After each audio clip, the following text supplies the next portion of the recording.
Salut, je suis Toulor Nkilamoto, votre humble serviteur. J'écoute Diaf Radio.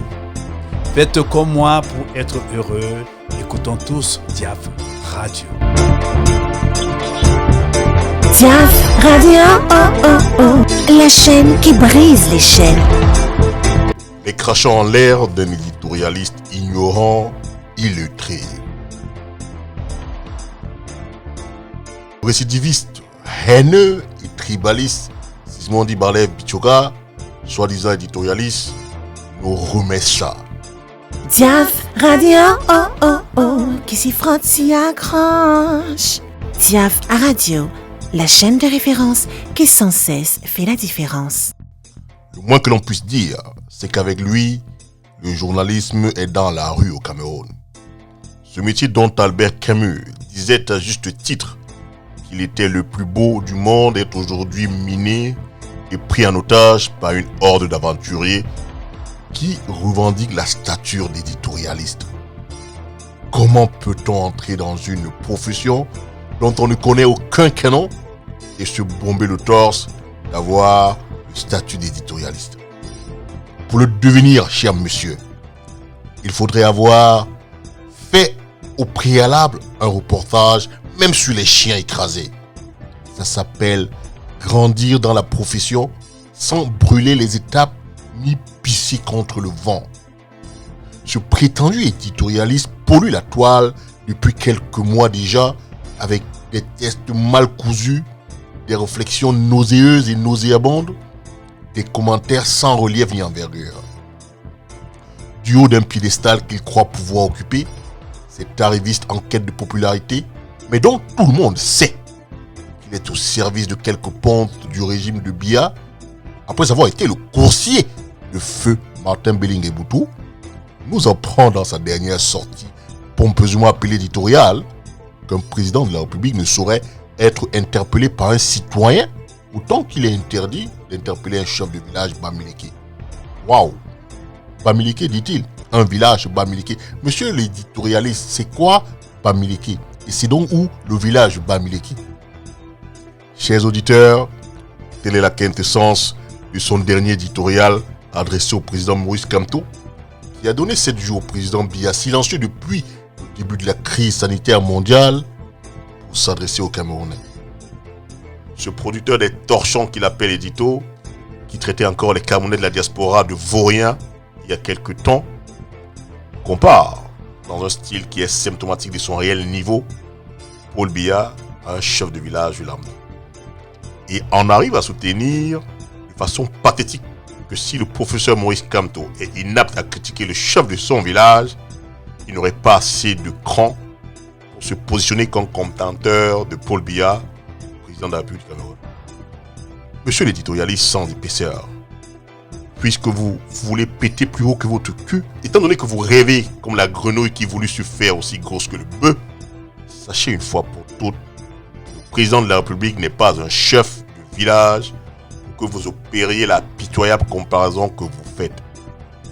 Si au moins votre niveau 0 pouvait vous permettre de vous souvenir qu'on est supposé être en République. Monsieur le journaliste des éditos mal élaborés, le président investit directement par le peuple.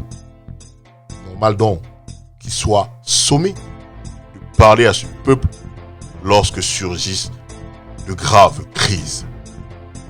Votre inculture a atteint son paroxysme et c'est l'excellente raison pour laquelle vous ne pouvez pas savoir que tout citoyen a le droit d'interpeller le chef de l'État sur ce qui peut être considéré comme des manquements.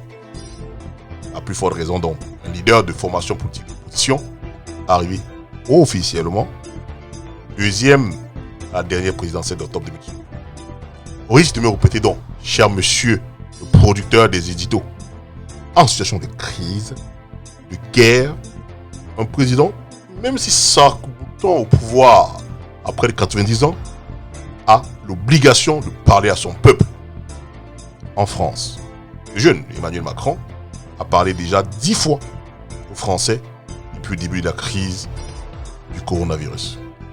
En Afrique du Sud, Cyril Ramaphosa a porté une tenue militaire, parler à son peuple face à cette pandémie. Il a suggéré un confinement total à ses compatriotes. Mais au Cameroun, pays de Rodolphe Mangabel, pays de Martin Paul Samba, pays de Mbappé Lépé, comme c'est le cas depuis 38 ans, Paul Biya a répondu aux abonnés absents et a, sans surprise, fait l'école buissonnière. Le crime du professeur Maurice Kamto, que vous comparez au porc, insultant comme souvent, ipso facto, toute une communauté, américain en l'occurrence, est d'avoir joué son rôle de citoyen et partant celui d'opposant. Triste et pathétique que vous soyez. Dites tout ce que vous voulez de Maurice Kamto, mais de grâce, épargnez-nous vos arguties et âneries qui ne trahissent que votre posture d'éditorialiste inaccompli.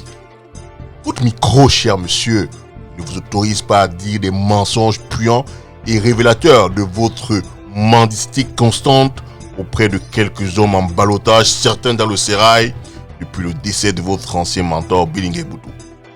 C'est le peuple, monsieur, qui est supposé avoir investi monsieur Biya. Ce dernier lui doit donc des comptes en temps de guerre.